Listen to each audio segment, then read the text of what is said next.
In a medical malpractice trial, when you are being cross-examined by the opposing attorney, what are the 4 typical answers that you can be expected to give during the course of your cross-examination? You want to know the answer?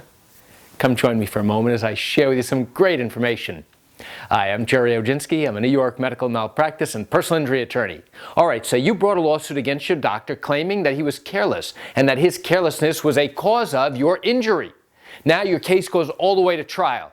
And now it's time for you to be questioned by your attorney.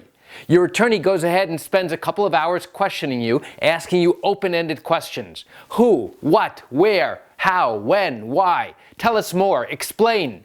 And now, after a period of time, he's done asking you questions. And then he turns to the judge and says, "No more questions, Your Honor." All right, now the judge turns to the defense lawyer and says, "Counselor, you may begin your cross-examination." Now the defense lawyer gets up and he starts questioning you. And what are the 4 typical ways that you can be expected to respond to this defense lawyer's questions?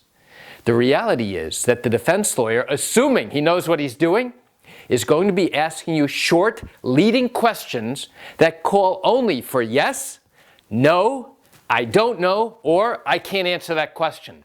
That's it. You have 4 options. That's what a really good trial attorney will do. He will hold you just to 4 responses. Either yes, no, I don't know, or I can't answer.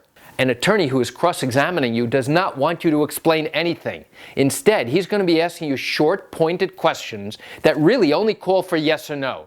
And if you can't answer yes or no, you have to tell the attorney, "I'm sorry, I can't answer the question the way you phrased it."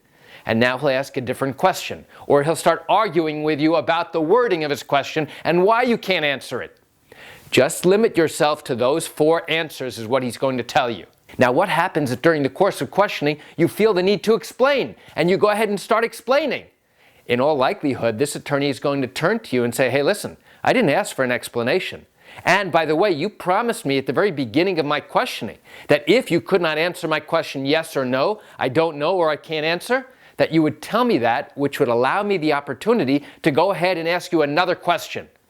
But instead, you decided to explain, right? And then he'll get into an argument about why you went ahead and explained and broke your promise. So you will find that some of the best trial attorneys instead keep you on a very short leash. Now, I don't mean literal leash, I mean figuratively. And that's the goal of an attorney who's doing cross-examination. He wants to tell a story, and he only wants you to affirm or deny what he's claiming in his story. And he's going to do that with short, pointed statements or short, pointed questions.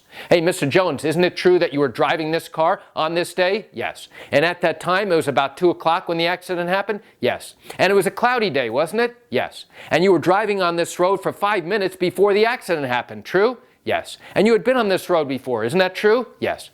So you see what I'm doing? I'm asking short, leading questions that call only for yes or no. 1 fact per question. And why do I do that? Because with each and every question that I ask, I'm now building a foundation upon which to go from. Now, your attorney may turn around and say, "Listen, when the defense lawyer asks you questions, he's going to ask you short, leading questions. Try and do everything you can to explain to the jury and tell them you had this great explanation about why you did certain things."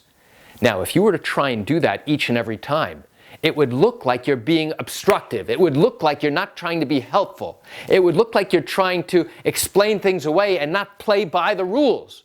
And that's not always a great idea. You should know that if there is an opportunity where you need to explain, you may say, "Listen, I can't answer the question because it calls for an explanation." And now the attorney will say, "Fine, I'll ask you a different question." But that's a trigger. You see, that statement is a trigger to your lawyer that when the defense attorney is now done cross-examining you, your lawyer has an opportunity to get up again on what's known as redirect questioning, where he now has an opportunity to ask you again open-ended questions in a limited framework and say, "Hey, Mrs. Jones, you said you couldn't answer the question that my opponent asked you because you needed to explain. Tell us what you had to explain." And this way, you'll have an opportunity to go ahead and explain. But to do it during cross-examination, it looks like you're simply picking a fight, and now the jury may not appreciate that. So why do I share this great information with you?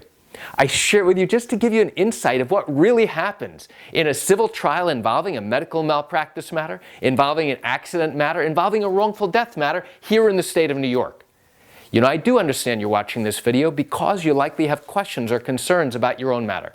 Well, if your matter did happen here in New York and you have not yet started a lawsuit but are thinking about bringing a case and still have questions that need to be answered, you know what I'm going to say, right? Pick up the phone and call me. You know I answer questions like yours every single day and I'd love to chat with you. You can reach me at 516-487-8207 or by email at Gerry, Gerry, at Oginski-law.com. That's it for today's video. I'm Gerry Oginski. Have a wonderful day.